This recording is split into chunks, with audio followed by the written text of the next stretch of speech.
Exercise 4.3 question 8 examine the collinearity of the following set of points. Example 2 P 3 negative 5 Q 6 1 and R 4 2. तर इथे points आहेत P Q R हे points collinear आहेत का नाही हे आपल्याला इथे एक्झामिन करायचे. तर त्यासाठी आपल्याला फॉर्म्युला वापरायचा आहे एरिया ऑफ ट्रायंगलचा. जर area of triangle PQR equal to 0 असेल तर याचा अर्थ these 3 point are collinear. But if area of triangle is not equal to 0 then these points are non-collinear. Points PQR collinear or non-collinear if area of triangle PQR equal to half x1 x2 x3 y1 y2 y3 1 1 1 equal to 0. म्हणजे जर area PQR ट्रायंगलचा area जर 0 असेल त्याचा अर्थ काय होणार आहे. Then points PQR collinear and if it is not equal to 0 then points are non collinear. Collinear म्हणजे एकरेषीय. जर हे तिन्ही बिंदू एका रेषेत जर असतील, जर हे एका रेषेत असे जर बिंदू असतील, समजा A P Q आणि R हे जर एका रेषेत असतील तर इथे हा ट्रायंगल नाहीच आहे. ट्रायंगल तयार होतो का नाही, म्हणजे एरिया सुद्धा किती येणार आहे. मग एरिया इक्वल टू 0 येणार आहे कारण तिथे काहीच एरिया नाहीये. पण ते जर नैकरेषीय असतील म्हणजे एका रेषेत नाहीयेत, समजा एक इथे पॉइंट आहे, तिथे हा ट्रायंगल तयार होऊ शकतो.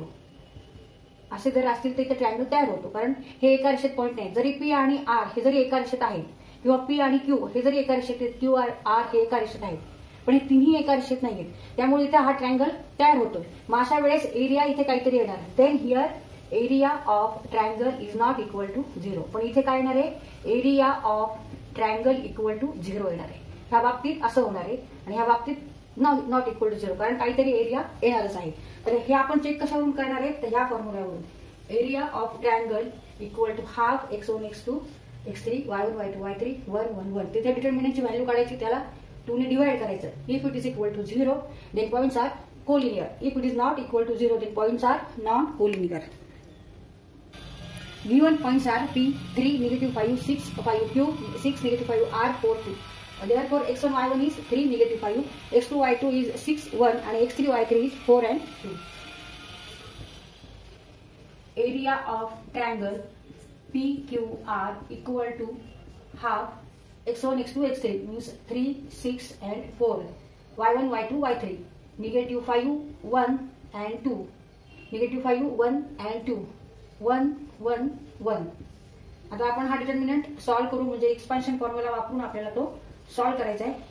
3 ने मल्टिप्लाय करायचंय. 1 into 1 1, 2 into 1 2, मायनस आणि minus 5, negative become here positive. Multiplication of 2 negative equal to positive. म्हणून आपण इथे 5 ने मल्टिप्लाय करायचंय. Take remaining elements which are not first row and second column. Remaining elements are 6 1 4 1.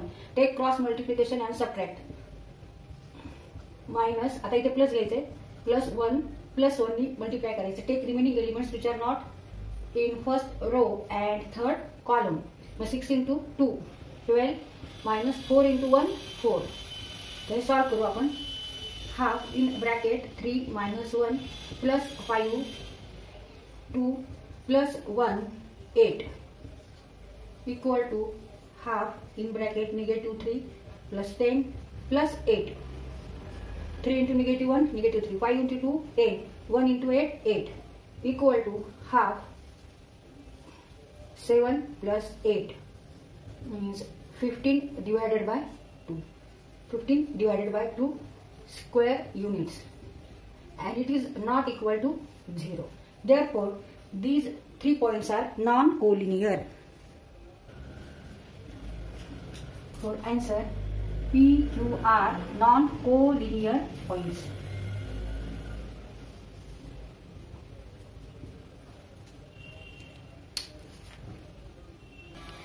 आता इथे ही XY कोऑर्डिनेट सिस्टीम आहे. X axis and Y axis इकडे सगळे positive number, negative number X ऍक्सिसवर इकडे पॉझिटिव्ह नंबर आणि इकडे negative number on Y axis. O is your origin having coordinate 0 and 0. X coordinate 0, Y coordinate 0. आता हे आपण पॉईंट याच्यावर प्लॉट करू. 3 and negative 5. X coordinate is 3 and y coordinate is negative 5. Therefore point is here. 3 and negative 5. Q 6 1. X coordinate 6 and y coordinate 1. हा point इथे आहे. Q having coordinate 6 and y. X coordinate 6 and y coordinate 1. आता R हा point आपल्याला इथे बघायचा आहे कुठे आहे तो. त्याचे एक्स कॉर्डिनेट आहे 4 आणि वाय आहे 2. मग 4 आणि वाय आहे 2 म्हणजे इथे 4 आणि 2 हा आर पॉइंट आहे. ह्याचे कॉर्डिनेट्स आहे x coordinate 4 and y coordinate 2.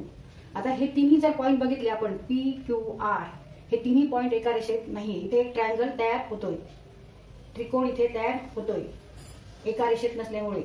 Neck रेषीय पॉइंट आहेत, नॉन कोलिनियर पॉइंट्स. इथे समथिंग इज एरिया, इथे एरिया हा आहे. ह्याचाच अर्थ काय की हे पॉइंट हे बिंदू एका रेषेत नाहीयेत, ते नैक रेषीय आहे, नॉन कोलिनियर पॉइंट्स.